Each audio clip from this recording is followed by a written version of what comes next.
अस्सलामुअलैकुम बच्चों, आज चैप्टर नंबर 8 फंगाए फंजाए नहीं, क्या बोलोगे, फंगाए का हम लोग इंट्रोडक्शन पढ़ेंगे। क्या पढ़ेंगे बेटा? इंट्रोडक्शन। तो अंडरलाइन करते जाएं, हर लाइन में एक एमसीक्यू छुपा बैठा है, हर लाइन में एक मल्टीपल चॉइस क्वेश्चन छुपा बैठा है इसके इंट्रोडक्शन में। तो point number 1,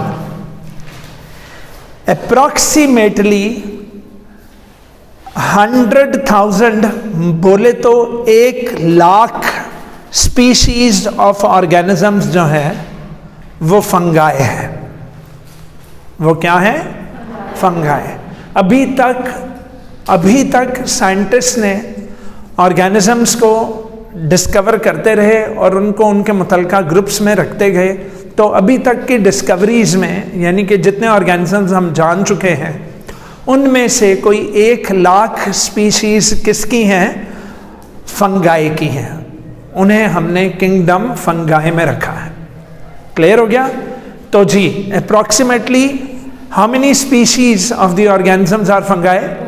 1,00,000, that is 100,000। So that was first MCQ. Clear? लो जी, पॉइंट नंबर 2, यहां एंड नहीं हुई गेम। असल में इंसान सुस्त है, वो भी डिस्कवरीज कर रहा होता है। पता लगता है कि जनाब अभी उसने 4-5 डिस्कवरीज की तो उसकी ज़िंदगी तमाम होगी, फिर उसको रिप्लेस करते हैं, अगले साइंटिस्ट उसकी जगह ले लेते हैं। सो बेटा, many more are estimated to be present. यहां फंगाई एंड नहीं हो रहा, मैनी मोर स्पीशीज अभी एस्टिमेट के मुताबिक, एक अंदाजे के मुताबिक ढेर सारी स्पीशीज ऐसी हैं जिन्होंने अभी स्टिल क्या होना है? डिस्कवर होना है। क्लियर हो गया बेटा? इन 1,00,000 फंगाई में से कुछ तो बड़े ही जबरदस्त नोटोरियस पैथोजेंस हैं। नोटोरियस को अंडरलाइन करके लिख लें, very bad, and pathogens means disease causing. बड़े नटोरियस पैथोजेंस हैं, दैट इज बैड किस्म के, बड़े बुरे किस्म के डिजीज कॉजिंग है।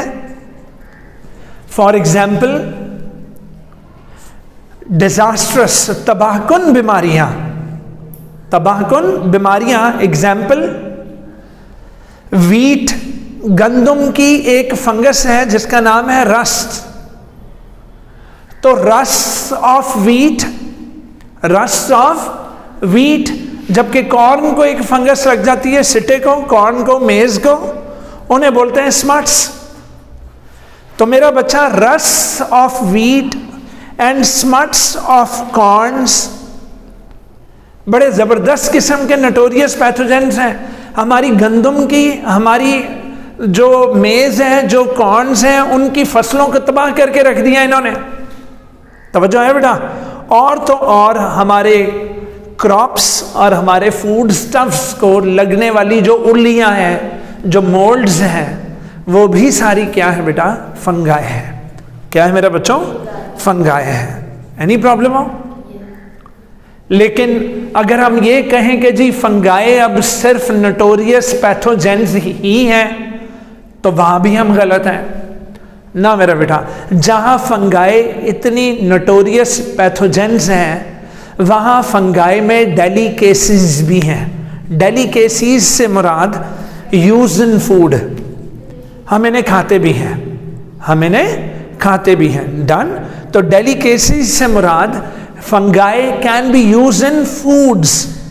एग्जाम्पल बेटा, मशरूम्स ग्रुप ऑफ फंगाई है, ट्रफल्स ग्रुप ऑफ फंगाई है, and morels group of fungi है। तो truffles, morels and mushrooms, they can be used as food, that is delicacies. Clear हो गया? फिर फंगाई से हमें कुछ कमर्शियल फवायद भी हैं बेटा, ये हमें कमाकर भी देती हैं। फंगाई हमें कमाकर भी देती हैं, हमें पैसा वाइज इनसे फायदा होता है। एग्जाम्पल, पेनिसिलियम एक फंगस का नाम है। पेनिसिलियम से हम एक एंटीबायोटिक हासिल करते हैं और उस एंटीबायोटिक का नाम है पेनिसिलिन। क्या नाम है? पेनिसिलिन। तो जी हाँ, पेनिसिलिन जो है उसकी एंटीबायोटिक सेल होती है और हमें फायदा होता है उसका। हमें उसका क्या होता है बेटा? फायदा होता है। इसके अलावा एक यूनिसेलुलर फंगस है, ये अब एग्जाम्पल नंबर 2 है कमर्शियल इंपॉर्टेंस में। तो एक यूनिसेलुलर फंगस है जिनका नाम क्या है? यीस्ट। क्या है बेटा? यीस्ट। यीस्ट यूनिसेलुलर फंगाई है। तो जो यूनिसेलुलर फंगाई यीस्ट हैं, ये अपनी फर्मेंटेशन के हवाले से पुत्र बेकरीज में यूज हो रहे हैं और ब्रूअरीज में, ब्रूअरीज मतलब ब्रूइंग इंडस्ट्री मतलब शराब बनाने में बड़े अहम है। तो शराब भी बहुत बिकती है, बेकरी आइटम्स भी बहुत बिकती हैं। तवज्जो है बेटा? तो पता लगा कि कमर्शियल इंपॉर्टेंस के हवाले से ये दूसरी एग्जाम्पल थी यीस्ट की, जो कि इंतहाई इंपॉर्टेंट फंगस है। डन। लो जी, जहां फंगाई नोटोरियस पैथोजेंस हैं, जहां फंगाई डेलिकेसीज हैं, जहां फंगाई हमें इकोनॉमिकल इंपॉर्टेंस के हामिल भी हैं, यानी कि हमें फ़ायदा दे रही हैं, उधर ही उधर बेटा फंगाई का इकोलॉजिकल रोल भी है। फंगाई का क्या है? इकोलॉजिकल रोल भी है। एग्जाम्पल, फंगाई बैक्टीरिया के साथ मिलकर ठीक ठाक मरी हुई चीज़ों का, मरे हुए जानदारों की डीकम्पोजिशन में मदद देती हैं। तवज्जो है बेटा? तो डेड ऑर्गेनिक मैटर को तोड़ने में, डेड ऑर्गेनिक मैटर को डीकम्पोज करने में, नाइट्रोजन साइकिल में, कार्बन साइकिल में, इसके अलावा जो डिफरेंट फॉस्फोरस साइकिल, जो डिफरेंट एलिमेंट्स के साइकिल्स हैं हमारी इकोसिस्टम में, उनमें डीकम्पोजर्स का रोल कौन कर रही हैं? बोलिए, फंगाई एंड बैक्टीरिया। तो फंगाई का इकोलॉजिकल रोल भी है।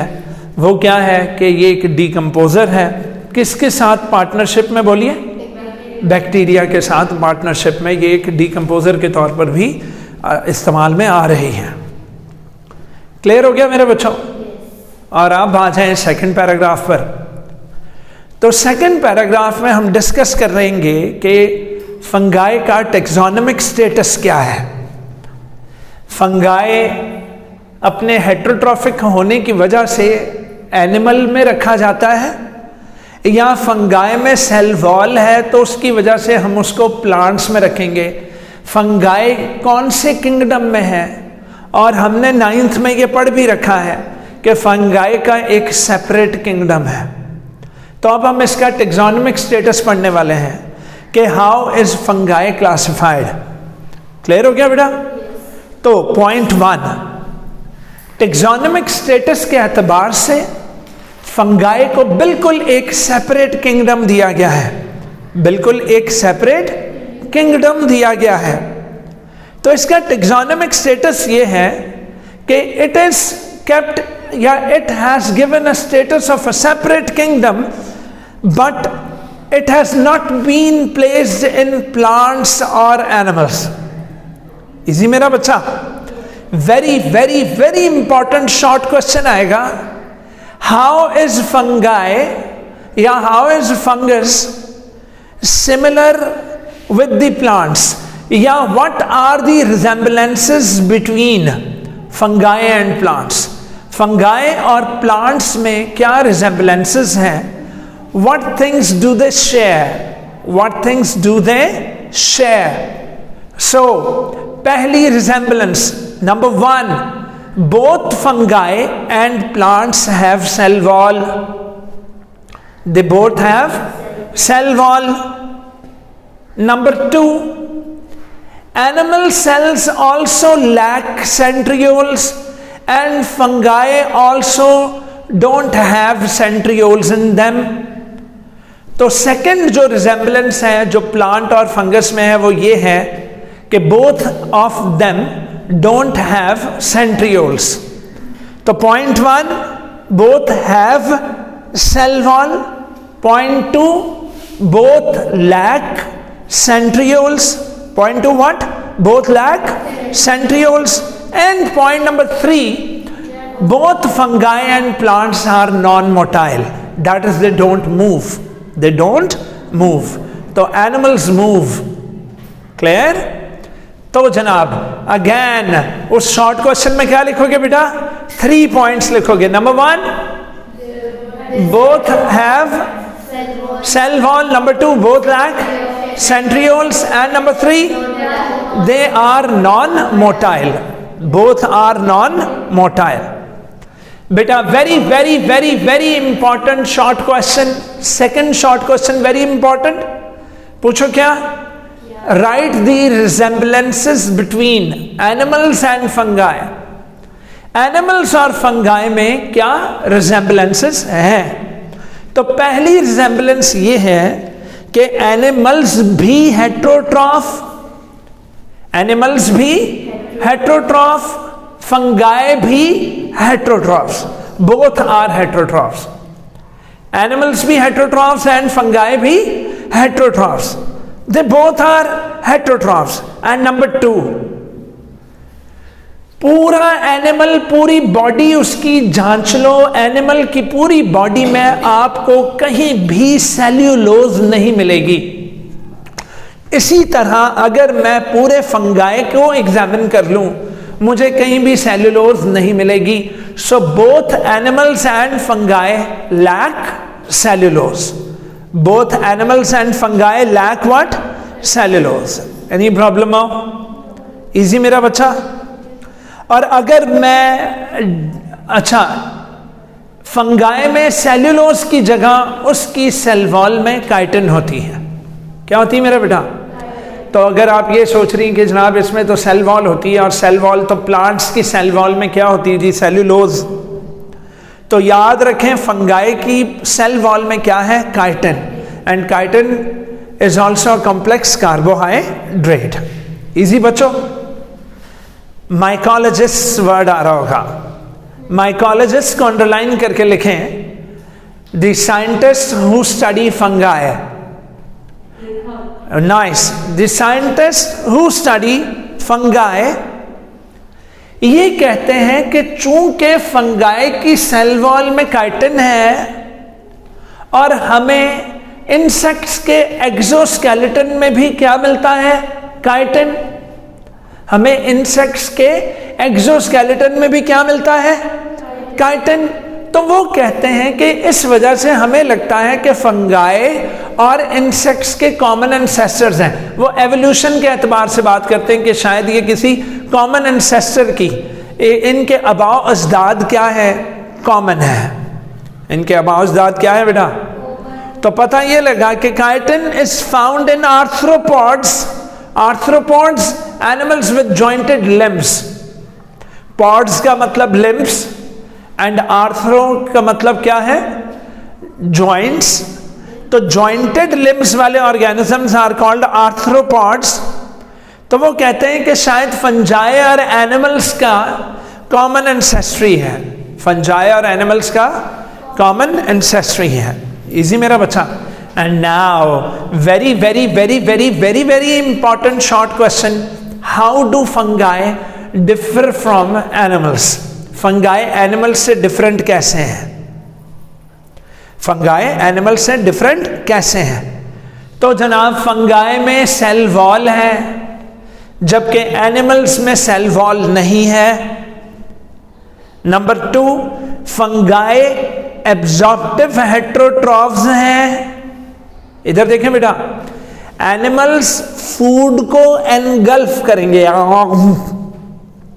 तो जब हम फूड को अपनी बॉडी में ले जाते हैं उसको बोलोगे एनिमल्स फूड को इंजेस्ट करते हैं. क्या करते हैं? फिर हम बॉडी के अंदर उसको डाइजेस्ट करते हैं और फिर डाइजेशन के बाद एब्जॉर्ब करते हैं और फिर सेल्स में एसिमिलेशन होती है. सेल्स में क्या होती है? अच्छा, फंगाई ऐसा नहीं करते. फंगाई बॉडी से बाहर अपने डाइजेस्टिव जूसेस को, किसको? डाइजेस्टिव जूसेस को बॉडी से बाहर लीक करेंगे जिस चीज को उन्होंने खाना होगा उसके ऊपर एंजाइम्स डालेंगे, उसको गलाएंगे, सड़ाएंगे, डिकम्पोज करके उसके मटेरियल्स को बाहर से एब्जॉर्ब करेंगे। तो हमने इंजेस्ट करके डाइजेस्ट करना है, उन्होंने बॉडी के बाहर ही डाइजेस्ट करके एब्जॉर्ब कर लेना। फंगाई ने बॉडी से बाहर ही डाइजेस्ट करके एब्जॉर्ब कर लेना है। ऐसे ग़िज़ा हासिल करने के ऐसे तरीक़े को एब्जॉर्प्टिव मोड ऑफ न्यूट्रिशन कहते हैं। क्या कहते हैं मेरा बच्चा? Absorptive mode of nutrition. Clear हो गया बेटा? Absorptive mode of nutrition. और तो और फंगाई नॉन मोटाइल है, नॉन मोटाइल है। फंगाई कैन नॉट मूव, जबकि एनिमल्स कैन मूव। लिहाजा तमाम सबूतों और गवाहों के बयानात को मद्देनज़र रखते हुए अदालत इस नतीजे पर पहुंची है कि फंगाई ना तो प्लांट्स हैं ना ही एनिमल्स हैं। तवज्जो है बेटा? फंगाई ना तो प्लांट्स हैं और ना ही एनिमल्स हैं। इसी मेरा बच्चा। और जब हमने फंगाई के डीएनए की स्टडीज की, अल्लाह अकबर, फंगाई का डीएनए भी तमाम जानदारों से अलग निकला, तमाम जानदारों से अलग निकला। तवज्जो है मेरे बच्चों? और तो और इसमें एक ऐसा अमल हो रहा है जो प्लांट्स और एनिमल्स में नहीं हो रहा। पूछो क्या? वो है nuclear mitosis. Allah Akbar, very important shot. What is nuclear mitosis? What is nuclear mitosis? तो point number 1, it is different type of mitosis. Point number 2, hey, आम रूटीन में जब प्लांट्स और एनिमल्स में माइटोसिस हो रही होती है तो सबसे पहले न्यूक्लियस का एनवेलप गायब होता है और फिर क्रोमोसोम पूरे साइटोप्लाज्म में छा जाते हैं। तो न्यूक्लियर एनवेलप का डिसइंटीग्रेट होना, न्यूक्लियर एनवेलप का टूटना जरूरी है। लेकिन फंगाई में ऐसा नहीं होता। फंगाई में न्यूक्लियर एनवेलप कायम और दायम रहता है। उसी न्यूक्लियस के अंदर क्रोमोसोम्स 2 इक्वल हाफ्स में टूट जाते हैं। हाफ्स में कह लो, या फिर वो क्रोमोसोम सेपरेशन हो जाती है, या दूसरे लफ्जों में सेपरेशन ऑफ द क्रोमेटिड्स या chromosomes occurs within the nuclear envelope, occurs within the. तो nuclear envelope does not break. Point number 3, mitotic spindle forms within the nucleus. Mitotic spindles forms within the nucleus and nuclear membrane. इधर देखें, nuclear membrane constricts and make 2 nuclei, जबकि आम routine में cytokinesis होती थी। तवज्जो है बेटा? और बाकायदा तौर पर कैरियोकाइनेसिस में न्यूक्लियर एनवेलप बाद में बनता था कि जब वो डॉटर क्रोमोसोम्स अलग अलग हो गए तो उनके इर्द गिर्द क्या आ जाता था? न्यूक्लियर एनवेलप्स बनते थे। तो फंगाई में ऐसा कुछ नहीं होता। Nucleus divides into 2। तो nuclear membrane constricts 2 clusters of daughter chromosomes opposite sides पे चले जाते हैं। तवज्जो है मेरा बच्चा? लेकिन सम फंगाई में न्यूक्लियर एनवेलप डिसइंटीग्रेट्स, मगर यानी कि डिसमेंटल्स, मगर लेट। मगर व्हाट? लेट। तो फिर दोबारा हम इस कंक्लूजन पर पहुंचे, हम इस नतीजे पर पहुंचे कि फंगाई ना तो प्लांट्स हैं ना तो एनिमल्स हैं। फंगाई को सेपरेट किंगडम देना पड़ेगा क्योंकि ये दोनों एक दूसरे, यानी कि ये दोनों से डिफरेंट है। लिहाजा वी हैव, या scientist have given fungi a separate kingdom. Fungi a separate kingdom. तवज्जो है मेरे बच्चों? लो मेरे बच्चों, आज मैं यहां पर ये ख़त्म कर रहा हूं। आज हमने इंट्रोडक्शन ऑफ फंगाई पढ़ा है। ओके बच्चों, खुदा हाफिज़।